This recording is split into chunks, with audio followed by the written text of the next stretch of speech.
Bien, hasta aquí hemos ido considerando los antecedentes o prolegómenos históricos del modernismo.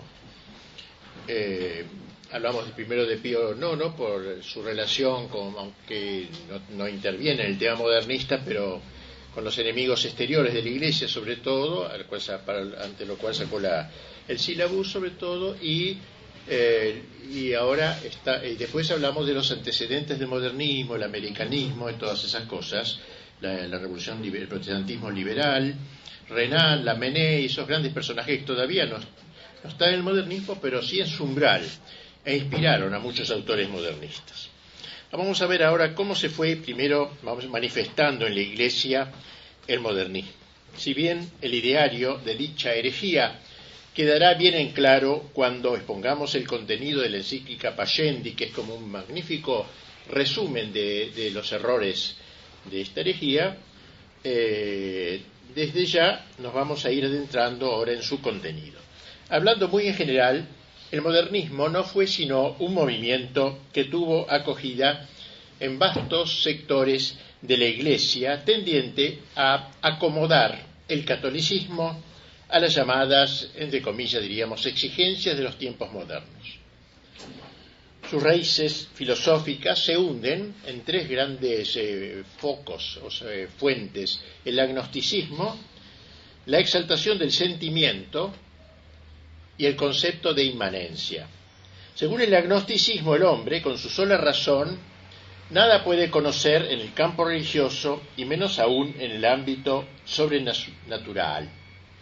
En lo que toca al sentimentalismo, el énfasis puesto en el sentimiento es de inspiración protestante, sobre todo con gran influjo de Schleiermacher, de quien hablamos la última vez, e hizo que sus cultores se confirmasen en la idea de que Dios y el mundo religioso no resultaban ya detectables en el recinto de la inteligencia, sino del sentimiento. Siento que Dios existe, siento que Cristo, etc. De este modo se fue cambiando, o al menos desfigurando, los conceptos de fe, religión, dogma, así como el sentido de la revelación, al tiempo que se cuestionaba el primado del orden sobrenatural, el concepto de inspiración bíblica y la autoridad de la Iglesia, o sea, cosas muy centrales en nuestra fe católica. El único acceso, entonces, que debía ser, que podía tener el hombre a la revelación, era por algo íntimo al hombre, por la vía del inmanentismo, sentimiento, inmanentismo, más concretamente por el sentimiento íntimo que experimentaba de la necesidad de un Dios que existiese. Siento que necesito que exista un Dios. No hay pruebas de su existencia, pero siento su necesidad. Tal era el comienzo de su religión y de su fe, ese irrumpir del sentimiento religioso en los dominios de la conciencia constituía para los modernistas la revelación. Eso es para ellos la revelación. Aceptaban la inspiración de la Sagrada Escritura, pero solo en el sentido de que sus autores estuvieron bajo una especie de entusiasmo. Se entusiasmaron y escribieron el Génesis. Uno se entusiasmó y escribió el Evangelio. Y influjo de ese sentimiento extraordinario, esa vivencia religiosa extraordinaria. Esto sería.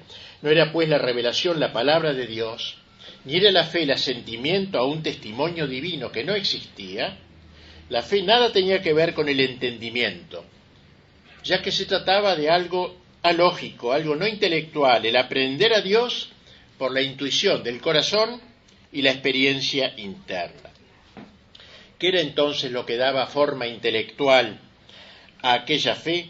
Solo la expresión de ese sentimiento. El dogma era expresar ese sentimiento, que no contenía en sí una verdad absoluta, era un mero símbolo que para ser vital necesitaba irse acomodando a la fe y a los fieles de cada época, y al igual que el dogma, también los sacramentos. Dogma, sacramentos también. Los sacramentos que eran sino exigencias y modos de sensibilizar la religión.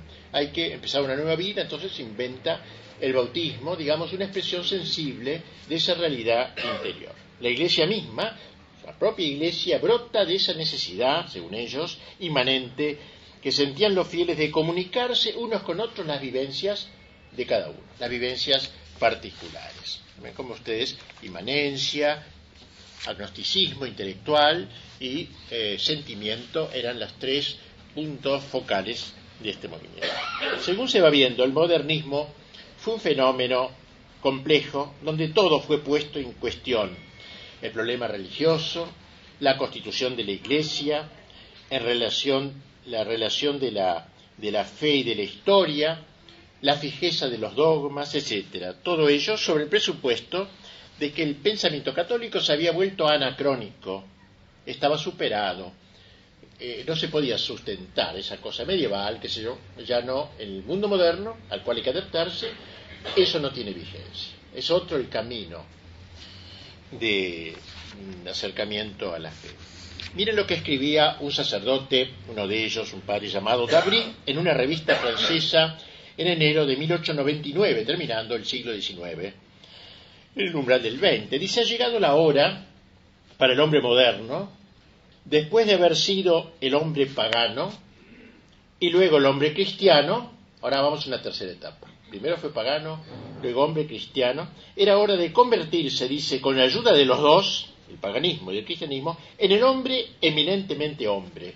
Ahora tenía que descubrirse como hombre, no ya lo que le decían los paganos ni los cristianos. De inventarse, dice, una doctrina para él, extrayéndola con una mano del paganismo y con la otra del cristianismo. No podría haber una peregrinación de sacerdotes que fueran a bautizarse como hombres. He aquí una exhortación al humanismo más craso y extremo. El hombre ha sido hecho para ser más que hombre, sabemos, para endiosarse, como decían atrevidamente los padres griegos, no en el sentido prometeico, con el orgullo pagano, pero sí con la ayuda de la gracia, merced a la cual de imágenes que somos de Dios pasamos a ser semejanza suya. Justamente el modernismo, cuando quiso exaltar al hombre, acabó, como siempre, cuando sucede esto, acabó por degradarlo. Al querer poner la fe de acuerdo con el llamado pensamiento moderno, radicalmente soberbio, prometeico, acabó por renunciar a la fe. Los que así pensaban, todos los que pensaban algo así, aunque no estaba muy definido, una cosa medio fluida, habían creado entre ellos lazos amistosos, a veces por correspondencia epistolar. Era un pequeño mundo, un mundillo dentro de la Iglesia al principio, pero tremendamente compacto. En su opinión, el mundo católico y el mundo moderno eran algo así como dos sociedades mutuamente refractarias que había que tratar de acercar, porque ellos tenían un deseo apostólico dentro de eso, acercar para llegar a ponerlos de acuerdo. Ello hacía necesario un replanteamiento de los estudios, de los métodos teológicos, única manera de poder ser entendidos por el pensamiento contemporáneo. Esos hombres querían seguir teniendo fe. Esto es lo curioso. ¿Cómo hacer para salvar la fe del naufragio? Y solo se les ocurrió un expediente: distinguir los dominios de la fe del campo de la historia. Una cosa es la fe y otra es la historia. Separemos bien estas dos cosas. Por ejemplo, si se quería seguir hablando de Cristo, hombre y Dios, se había de separar lo que llamarían el Cristo de la historia y el Cristo de la fe. Solo hay certeza de lo que nos dice la historia, que en un lugar determinado apareció una persona que se llamó Jesús, es decir, la ciencia histórica. Otro tanto se diga de la institución por Cristo de los sacramentos. Ello no ocurrió de hecho en la historia, sino que fue algo inventado posteriormente por la fe en ese Jesús, en quien vieron otra cosa que un puro hombre. No es tampoco demostrable por la ciencia, siguen diciendo ellos, que Cristo haya resucitado históricamente, aunque así lo afirme la fe.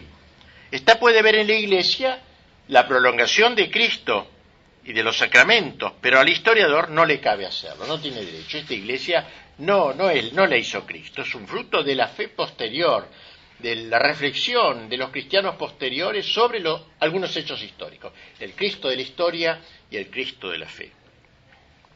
En todo ello se advierte un grave trasvasamiento antropológico, un paso sacrílego de la teología a la antropología, del teocentrismo al antropocentrismo.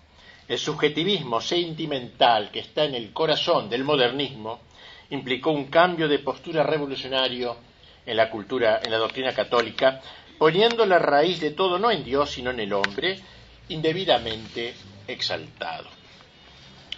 Los grandes modernistas, de los cuales vamos a hablar, de algunos de ellos, claro, han insistido una y otra vez en el valor humano del cristianismo.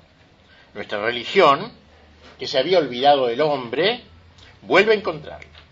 Se muestra de nuevo atenta a las exigencias del corazón humano, dicen. Más aún es, entre comillas, la única capaz de satisfacerlas. Pero bajo estas razones aparentemente dignificantes del hombre se esconde el más encendido naturalismo. En el fondo se trata de un sutil relanzamiento del viejo pelagianismo en base a nuevos considerandos.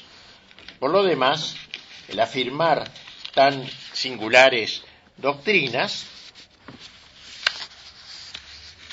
se autoconsideraban ellos cristianos superiores, los que la tenían clara, digamos, comparado con toda esa masa ignorante, medieval, qué sé yo, que seguía creyendo que había un Señor que era hombre y que era Dios, todo. Esos eran los que cristianos superiores, ya no ingenuos, que se tragaban todo, digamos así como antes.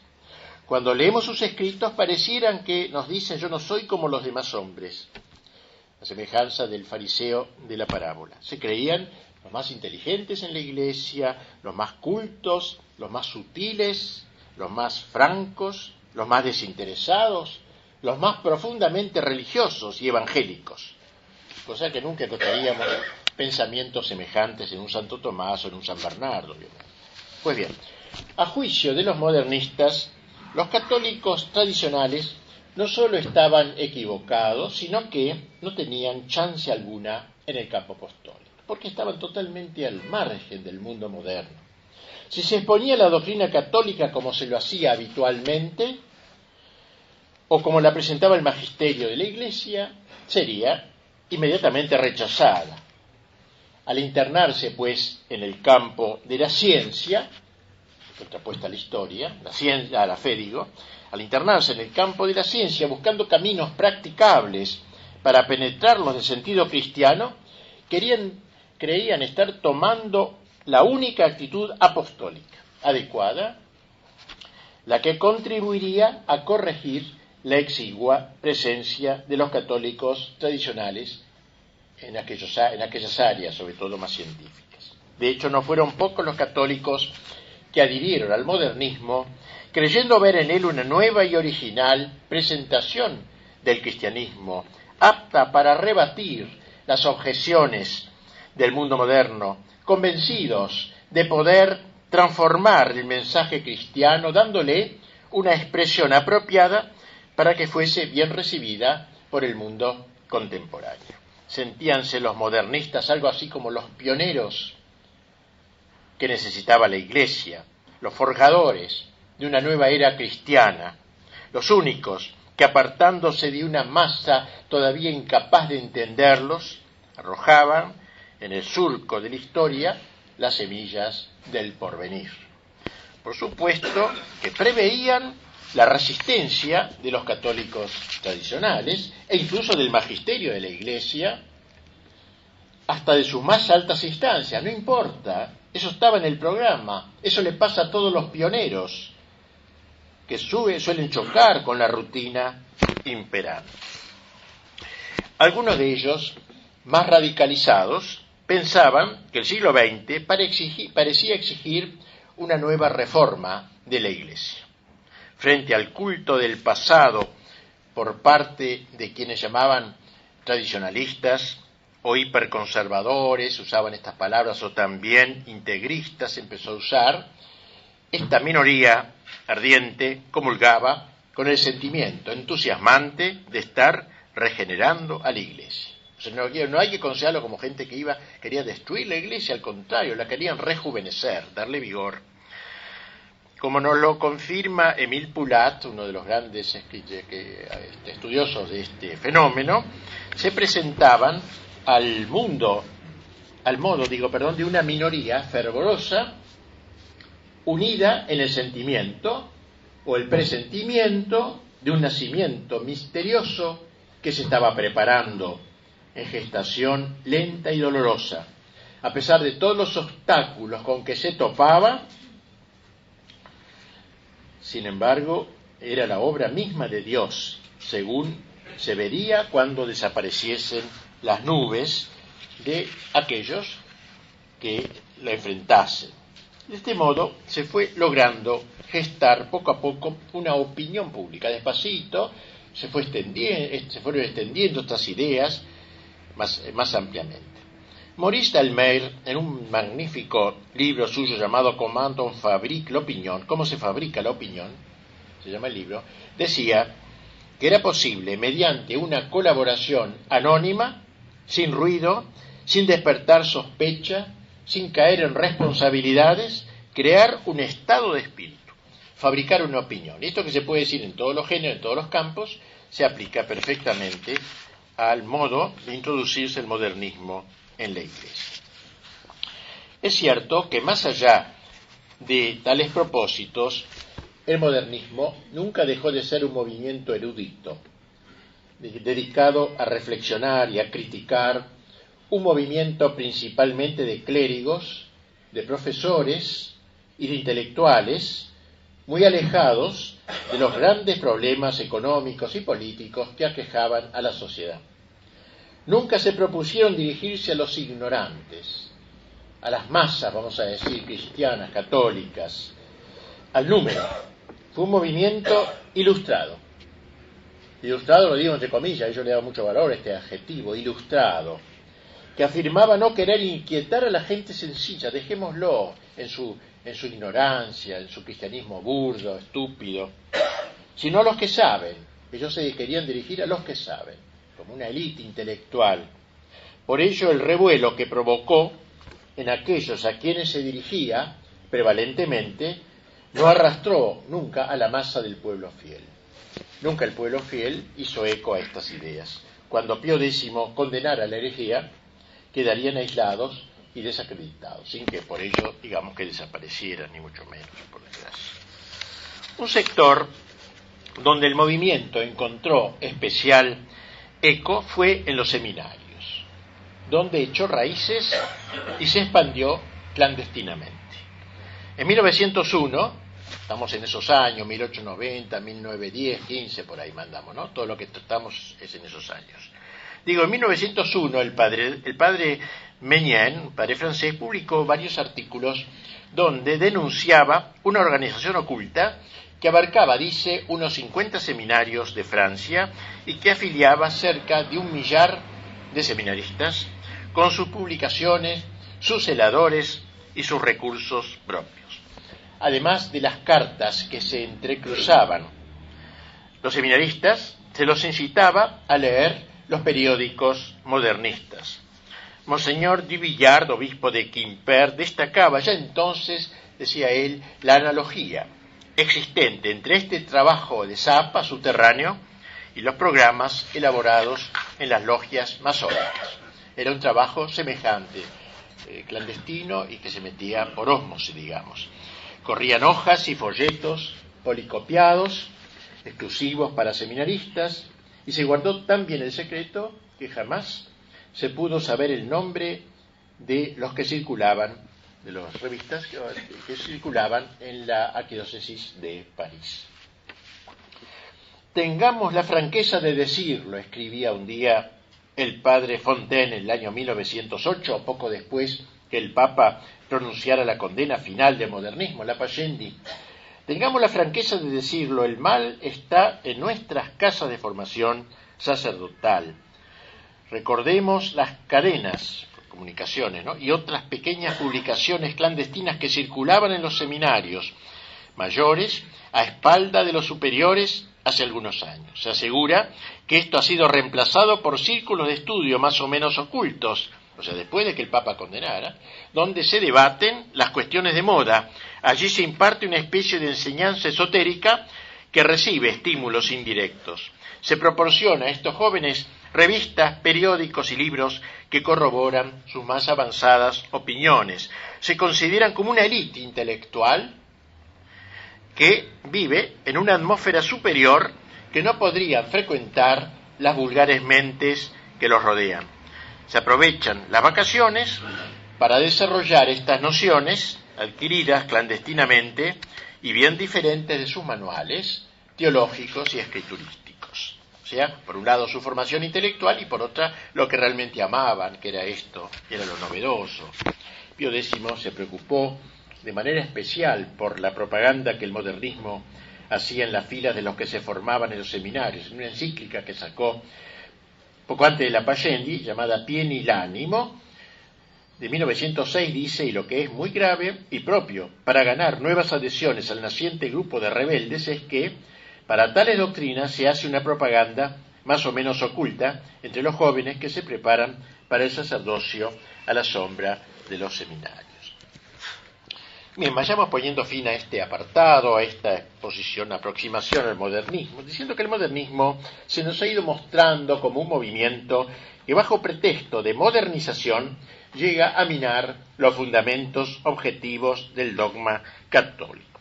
No fue, por cierto, una herejía de escuela de la que tuvieran que ocuparse solo los profesionales, sino un cristianismo nuevo, dice el padre Le Breton, un gran luchador contra el modernismo, un cristianismo nuevo que arruina por la base la antigua construcción de la fe y pretende reconstruirla en un nuevo plano.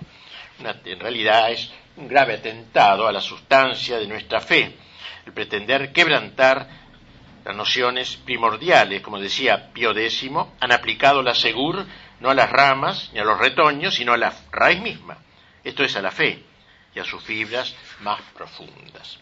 Volveremos sobre estos temas más adelante, ya sea cuando tratemos de la vida de tres modernistas que vamos a tomar, ya al exponer el contenido de la encíclica Pascendi. ¿Cuáles fueron los principales propulsores del modernismo? El modernismo se propagó en 4 partes, sobre todo, en 4 países: Alemania, Inglaterra, Italia y Francia. En cada uno de ellos encontró una fisonomía particular. En Alemania se desarrolló aprovechando la corriente del liberalismo protestante, etcétera. El siglo XIX tuvo influjo. En ese país se destacó allí una figura llamado un varón, un noble, Friedrich von Hegel.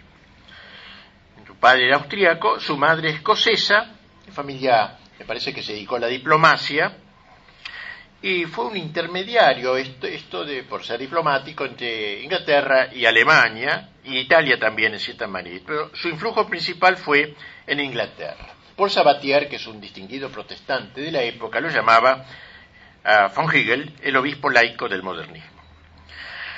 En Inglaterra se destacaría mucho, casi el único importante, el padre George Tyrrell, un jesuita, que lo echaron de la compañía luego, cuando entró en estos movimientos, hablaremos largamente. Si bien en Inglaterra el modernismo siempre pareció un cuerpo extraño, no entró mucho en Inglaterra, y influyendo casi exclusivamente en los ambientes anglicanos, casi más que en los católicos. En Italia, el modernismo se enraizó en la poderosa tradición del Risorgimento, con especial énfasis en el orden político y en la acción religiosa. Allí encontramos un padre llamado Rómulo Murri, quien se sentía muy atraído por la acción política y entendía que la formación tradicional impedía trabajar en ese campo como él lo deseaba. Había que liberarse de esas ataduras y de controles jerárquicos, retomando el espíritu del Evangelio. Se lo considera el iniciador de la democracia cristiana, este padre Rómulo Murri, que acabó sin licencias y luego excomulgado, y estuvo un año adquirió un escaño como diputado en las cámaras. Pero quizá en Italia la figura más importante es otro sacerdote llamado Ernesto Buonaiuti, profesor de Historia de la Iglesia en un seminario de Roma, el cual lideró la resistencia al antimodernismo, siendo objeto de 2 excomuniones. Y en Italia también debemos agregar a Antonio Fogazzaro, que era laico, al cual vamos a tratar largamente, es uno de los 3 que vamos a tratar más largamente, junto con Tyrrell, y lo así, que escribió una novela muy interesante que se llama Il Santo, que la vamos a comentar. Pronto se establecieron lazos estrechos entre los modernistas de estos 3 países, afinidades intelectuales, amistades personales, preocupaciones comunes, cartas, viajes ocasionales, todo formó este petit monde, una organización sin organización vertical alguna, ni dirección reconocida por todos.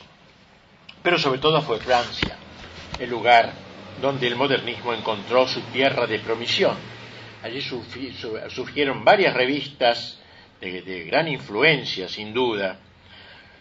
Los nombres de estos son muy numerosos. Hay un padre oratoriano, Lucien Labertonnière, que director de una revista muy importante, donde se propiciaba la necesidad de separar el catolicismo del aristotelismo tomista y de entender los dogmas como el resultado de una profundización histórica, digamos, a lo largo de los siglos. Bien, así que nos hemos referido a algunos pensadores de las 4 naciones, estas a las que hemos aludido. De entre estos personajes vamos a limitar, como dije, nuestras consideraciones a 3 de ellos: un francés, Loisy, un inglés, Tyrrell, y un italiano, Fogazzaro. Uno podría seguir hablando de otros, pero creo que bastará estos 3. Vamos ahora a Loisy, que nos ocupará el resto del tiempo de este día. 1857-1940, para que tengan una idea, que no murió hace demasiadísimo tiempo, vamos a decir, en la Segunda Guerra Mundial murió. Algunos de los que estamos acá hemos vivido ese tiempo. Era algo así, hijo de padres humildes, campesinos. Siendo muy chico, entró en el seminario de Chalon, encontrando allí, cuando entra, un gozo especial en la liturgia. Le encantaba la liturgia particularmente, le encantaba el canto gregoriano. En cambio, sentía una alergia particular por la formación doctrinal. El primer contacto, dice, de mi pensamiento con la doctrina católica fue algo íntimamente doloroso, a tal punto que el estudio de la teología de la doctrina se le hizo tortura intelectual y moral, dice. Le gustaba la fe, pero en el plano estético. Estamos viendo su aproximación al sentimentalismo. Plano estético, no en el doctrinal. Mientras se sentía cada vez más connatural con el pensamiento moderno, lo que lo fue conduciendo a un paulatino alejamiento de la fe. La Eucaristía, la divinidad de Cristo, lo llenaban de emoción religiosa, pero la manera escolástica de proponer esas verdades le provocaba malestar. Más aún, dice, las especulaciones de Santo Tomás sobre la Trinidad, el misterio de un Dios único en naturaleza y triple en personas, me hicieron el efecto de una amplia logomaquia, es decir, charlatanismo, logomaquia. Por lo demás, la contraposición que creía advertir entre la fe y el pensamiento moderno le hacía sufrir todavía más. Es decir, fue un seminarista torturado interiormente. Este es el punto de partida de lo que luego entendería ser su misión en la Iglesia, es decir, adaptar la doctrina católica a las exigencias de la mentalidad contemporánea. La situación anímica en que se encontraba lo impulsó a salir de ese seminario, porque no le gustaba la formación que le daban, e ingresar en otro instituto eclesiástico, donde se inició en la lectura de autores liberales, como por ejemplo Lamennais, del cual hablé largamente la otra vez, y realmente altamente peligroso. Tras terminar sus estudios de filosofía y teología, llegó el día de su ordenación sacerdotal. Tenía 22 años, es decir, más joven que la edad permitida. Se le permitió hacer así. La noche previa no la pasó bien, nos cuenta, ya que lo acosaban dudas, no ya sobre el sacerdocio, sobre la verdad del cristianismo directamente. Grave ordenarse en estas condiciones. Dirigióse luego a París, dirigió a París, donde entró en tratos con un padre llamado Duchesne, un hombre muy capaz, quien lo invitó a ingresar en el Instituto Católico de París, creado hacía poquito, donde se respiraba un ambiente favorable a la modernidad. Lo así se mostró un estudiante talentoso, un lector asiduo, luego fue nombrado profesor de exégesis, siendo admirado sobre todo por su capacidad científica, sus conocimientos de filología semítica, la capacidad que tenía para exponer sus ideas. Y justamente por esa época, en el Collège de France, Renan, de quien hablé también largamente la última vez, llevaba adelante su trabajo demoledor de las Escrituras, tanto del Antiguo como del Nuevo Testamento. Hemos comentado la vida de Jesús la otra vez de Renan, que era tan tremendo ese libro. Duchesne le propuso, lo así, emprender la lectura de este escritor para luego refutarlo. Pero ello le hizo mal, la leyó y no sé si después para refutarlo. Le hizo mal, sembró en su alma nuevas dudas, especialmente sobre los relatos evangélicos de la Navidad y la resurrección que le parecían incompatibles con la verdad histórica. Y de este modo, lo así se fue acercando cada vez más a los autores modernistas como La Bertonnière, von Hegel y otros, mientras se iniciaba en el estudio de Kant, con lo que esto significaba de traspaso del tomismo al kantismo, todo lo cual lo llevó a irse apartando paulatinamente de la fe tradicional, a la que ya empezaba a considerar como un óbice para el progreso intelectual. Pronto se hizo conocer en toda Francia por sus ideas disolventes, lo que le valió ser expulsado en 1892 del Instituto Católico de París por presión de los obispos de Francia y recluido a la capellanía de un colegio femenino. Duchesne había deseado, como dije, que lo así emprendiese la lectura de Renan para poder refutarlo debidamente, pero pronto advirtió sus malas disposiciones. Duchesne se dio cuenta, caramba, le he dado esto, que lo refute un tipo que no está preparado para eso, por lo que rompió con él. Tras ello, lo así se acercó a la llamada Escuela de Jerusalén, se fue a Jerusalén, hay una escuela de Jerusalén de mentalidad más abierta, entre comillas, que dirigía un padre dominico, Lagrange, llamado Lagrange, padre Lagrange. Años después, confesaría, lo así, años después diría, que por aquella época ya había perdido la fe desde hacía tiempo. Así que estaba viviendo una vida doble. Aparecía como un sacerdote de la iglesia, etc. No tenía fe. Pronto se apartó también de Lagrange, considerándose libre para estudiar la Biblia sin prejuicios. Sin prejuicios, según las investigaciones históricas, filocientíficas y arqueológicas. Es decir, la ciencia, no la fe. Sin fe, digamos, una cosa así. Comenzó entonces a ser atacado, entre otros, por el arzobispo de París, el cardenal Richard, mientras otros obispos lo alentaban a seguir adelante.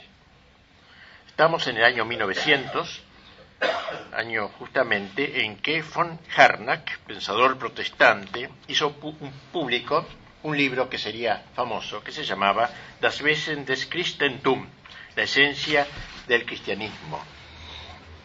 Este autor, tras congratularse con Lutero, él era protestante, ¿no?, porque había sabido poner las bases del movimiento de emancipación del cristianismo, lo reprochaba el haberse detenido Lutero a mitad de camino, porque Lutero no pudo acabar con los dogmas, algunos mantuvo, y los ritos, algunos sacramentos mantuvo, para volver a encontrar así en su sencillez primitiva la auténtica palabra de Jesús. Von Harnack quiere eso.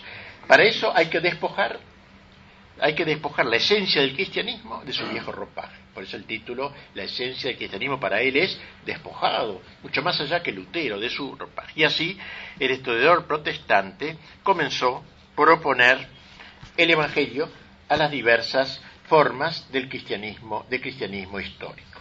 Esto era todavía demasiado fuerte para lo así, por lo que se dispuso a rebatirlo.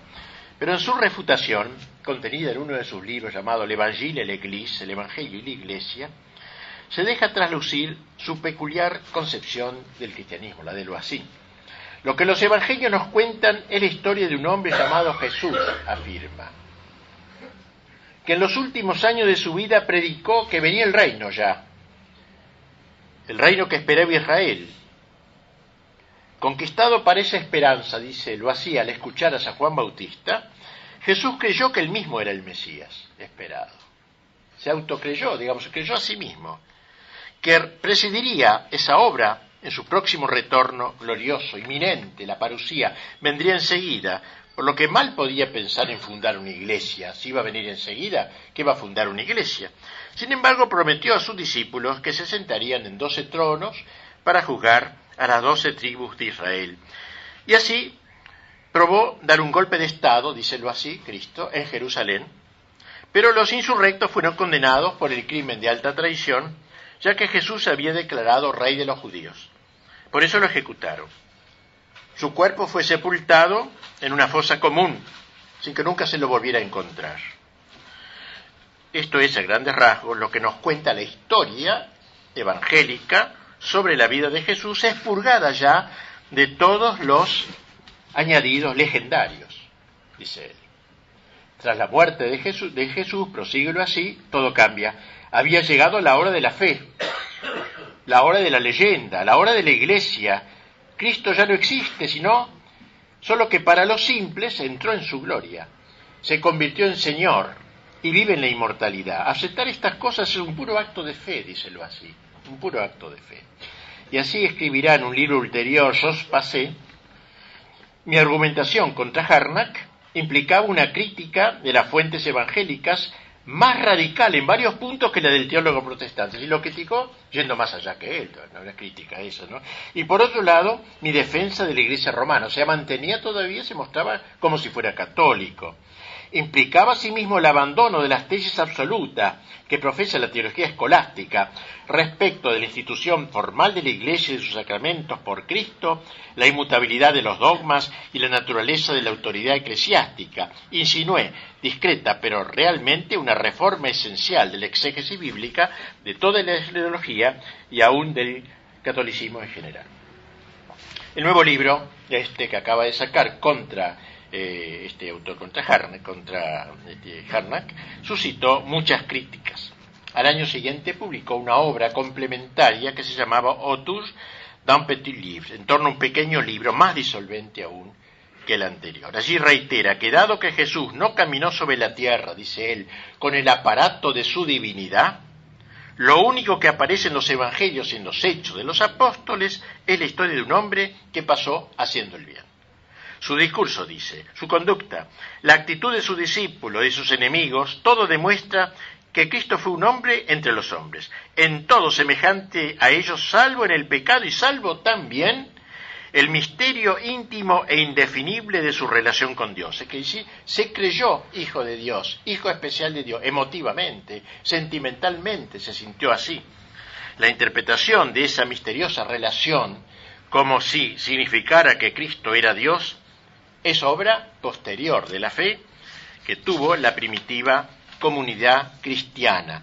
Ningún principio de la teología, díselo así, ninguna definición de la Iglesia obliga a admitir que Jesús haya hecho una declaración formal de su divinidad a los discípulos antes de su muerte. No podemos, pues, afirmar que Cristo sea Dios por pruebas históricas, sino solo por la fe. Lo que sí puede ser historia comprobable es que fue quien mejor experimentó el sentimiento religioso de la humanidad. Es decir, se sintió como nadie hijo de Dios. Todos lo somos, pero él de manera muy especial se sintió hijo de Dios. La distinción que establece entre la realidad histórica y la interpretación de la fe pasaría a constituir una pieza capital de su pensamiento. La revelación, dice, no ha podido ser otra cosa que la conciencia adquirida por el hombre de su relación con Dios. Y los dogmas, ¿qué son? Son su traducción posterior, que no deben ser considerados sino como símbolos imperfectos, símbolos. También apuntábalo así a la necesidad de una reforma en la Iglesia, por supuesto, en la conducción de la Iglesia. La autoridad es un servicio y había que tener en cuenta los derechos de los individuos. Roma debería atenuar las formas casi despóticas de que su gobierno se ha rodeado. Como en el libro anterior, el autor no cesaba de afirmar su lealtad católica, falsa ya probablemente, y su intención de armonizar la doctrina de la Iglesia con los resultados de la ciencia y las aspiraciones generales del tiempo presente. Podríamos decir que en ninguna parte el modernismo encontró una expresión tan completa y tan fiel como en estas obras de los. Tenemos un momentito y seguimos dentro de 5 minutos.